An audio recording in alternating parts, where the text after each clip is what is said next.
एक बार एक 2 साल की छोटी बच्ची रक्त की एक बहुत विकृत बीमारी से ग्रसित थी। अस्पताल में भर्ती वह छोटी सी जान अपनी आखिरी सांसें गिन रही थी।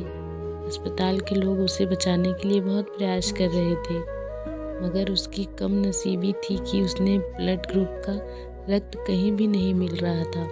इसलिए एक आखिरी उम्मीद के तहत उस छोटी बच्ची के बड़े भाई, जो कि 6 साल का था, उसकी रक्त जांच की गई और उसका ब्लड ग्रुप मैच हो गया। फैमिली और डॉक्टरों को एक बड़ी राहत हुई। उस 6 साल के छोटे लड़के की माँ और डॉक्टरों ने उसे अपने पास बुलाया और उसे समझाया कि कैसे वह अपना रक्त देकर अपनी बहन की जान बचा सकता है। सबकी बात सुनकर वह बच्चा थोड़ा मौन हो गया और थोड़ी देर बाद बोला, मुझे सोचने के लिए थोड़ा सा समय दीजिए।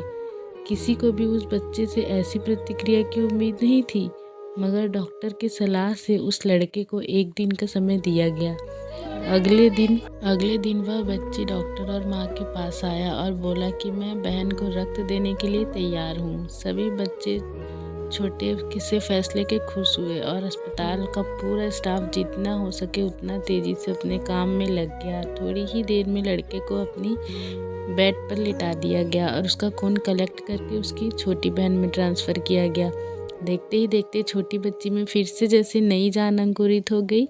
सब बहुत खुश लग रहे थे, सिवाय उस छोटे लड़के के। छोटे लड़के ने डॉक्टर को उसकी माँ को अपने पास बुलाया और उससे धीरे से पूछा कि अब मेरे पास जीने के लिए कितना समय बचा है।